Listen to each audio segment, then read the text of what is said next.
Hi guys, Olive here today to talk to you about some books that it seems like everyone has read except me. It's actually my birthday weekend right now, so it seemed like a good time to talk about 10 different books, 10 different occasions to which I have been terribly, dreadfully late to the party. So let's get right into it. The first book that I'm talking about is The Immortal Life of Henrietta Lacks by Rebecca Skloot. This is an extremely popular work of nonfiction that discusses how cancer cells belonging to a Black woman named Henrietta Lacks were not only taken without her knowledge, but were kept and used for study decades afterward without the consent of her family. I have heard so many people speak about this one over the years. It's even been made into a movie. I cannot believe I have not read this one yet. I can't believe I don't even own this one. The number of library book sales and used bookstores that I have gone to over the years and I've never come across a copy of this book, I may need to rectify this problem and just order a used copy for myself and then finally,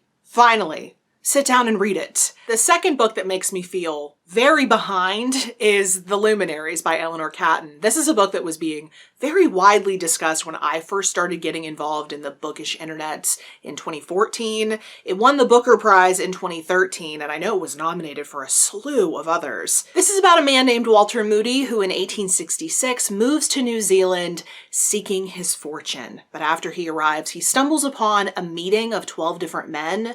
They've gathered to discuss a series of crimes happening in the area.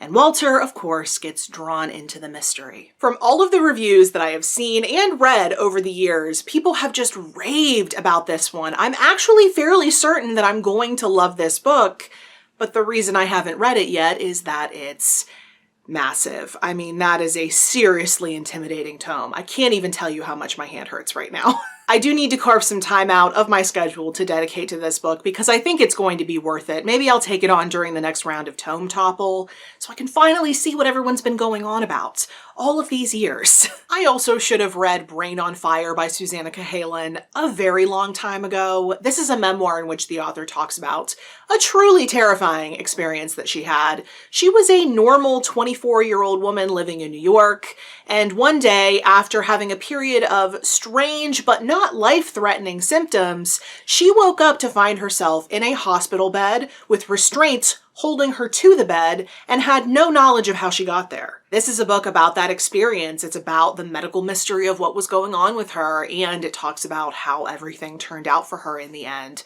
This is another one that's been made into a movie, and I would really like to watch it, so I need to prioritize this. Next up is a novel that was really big on BookTube when I was first getting started, and it's one that I've only just recently acquired my own copy of. It is The Fair Fight by Anna Freeman. This is historical fiction set in Victorian England, and the main character is a woman who becomes a boxer. People have said really great things about this book over the years. It's been on my radar for a very long time, partially because of that, but I'm actually more interested to read this book now than I was when I first heard about it, and that rarely ever happens. I think that has a lot to do with the fact that I now write about sports books, sports nonfiction anyway, for the Christian Science Monitor, and pretty much anything having to do with sports is about 10 times more appealing to me than it was previously, so I actually think I'm in a really good mental space to get the most out of this book. Another nonfiction book that I still really need to read, and that it seems like everyone has already read, is Hunger by Roxane Gay.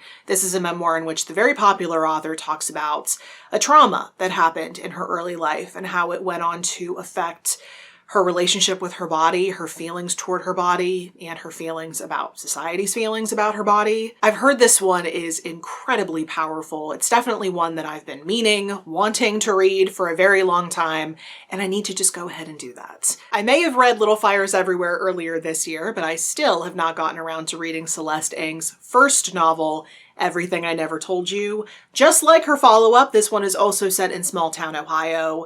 It focuses on a family, and the favorite daughter of that family decided to take her own life right before the events of this book. Her parents spend the entirety of this book trying to figure out why she did that. Out of all of the books on this list, this is probably the one that I am the most nervous about because I didn't love Little Fires Everywhere as much as everyone else seemed to. I thought it was okay, but I wish that it was more nuanced, and from what people told me, it seems like this book is kind of similar in that way. It is, however, extremely short. It's something I could sit down and read in one day, so that's a positive. It means I won't necessarily feel cheated out of a large period of time if I don't go on to love it, but there's always the chance that I will love it. Next up is the first book in a mystery series that everyone seems to love. That book is The Dry by Jane Harper. This book is set in an Australian town that has been devastated by drought. A federal investigator named Aaron Falk is coming home to this town, his hometown,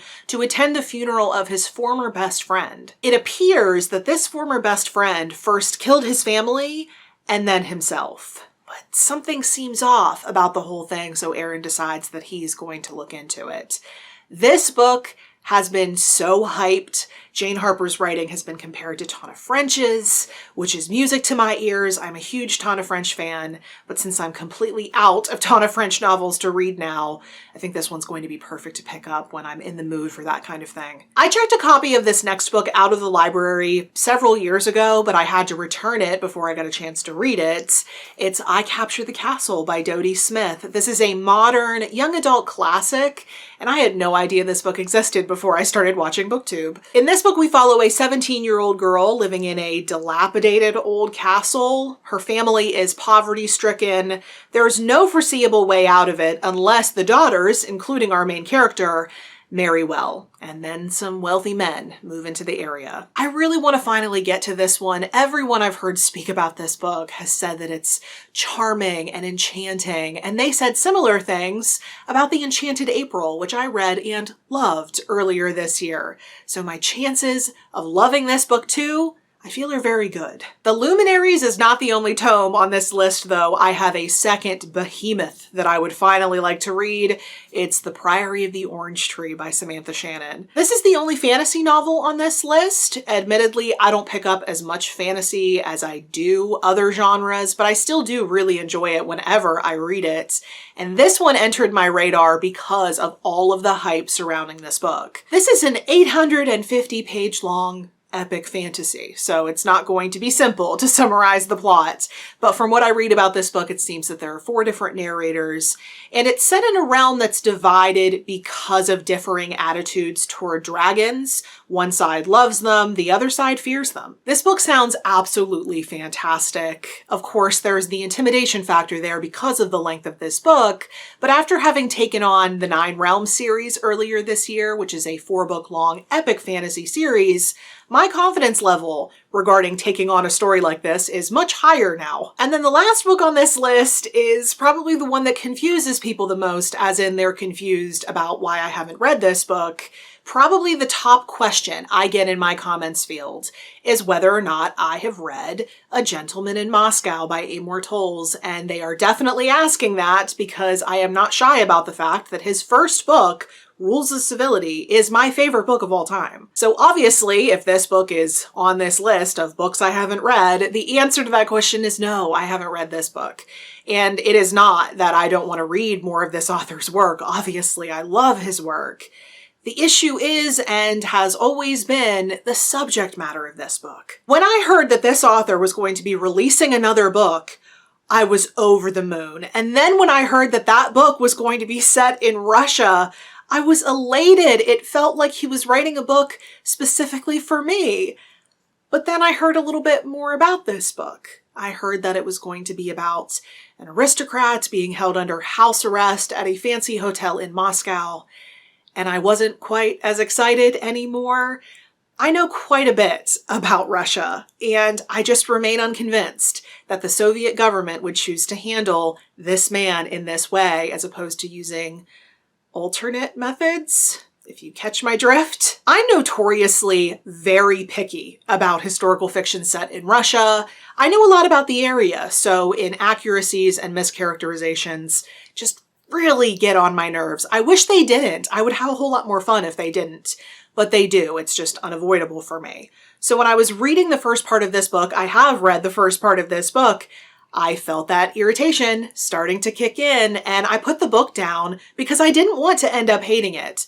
I can't face the idea of hating a book from this author when his first book means the absolute world to me. I need to muster up the bravery to finish this book. Probably not in 2020 because it's been 2020, and especially after everything that's happened this year, I'm just still not ready to face the possibility that I could hate this book. I could love it. That's a possibility as well, but I could hate it. And after that irritation factor at the beginning, I feel like it's leaning in that direction, and I'm not ready for it yet. But eventually, I will sit down and finish this book. So those are the books that make me feel just dreadfully behind the times. If you've read any of these books, which I highly suspect you have, I would love to hear what you thought of them. I would also love to hear which ones you think I should prioritize. If there are any on this list that you think I will love based on my reading taste, you can put that or any other more general comments or questions you may have down in the comment section below. But if you would prefer to reach out to me somewhere other than YouTube, I am on a variety of different places on social media, and the links to all of my profiles will be in the description box below. Thank you so much for watching. I hope you're having a wonderful day, and I will see you in the next video. Bye.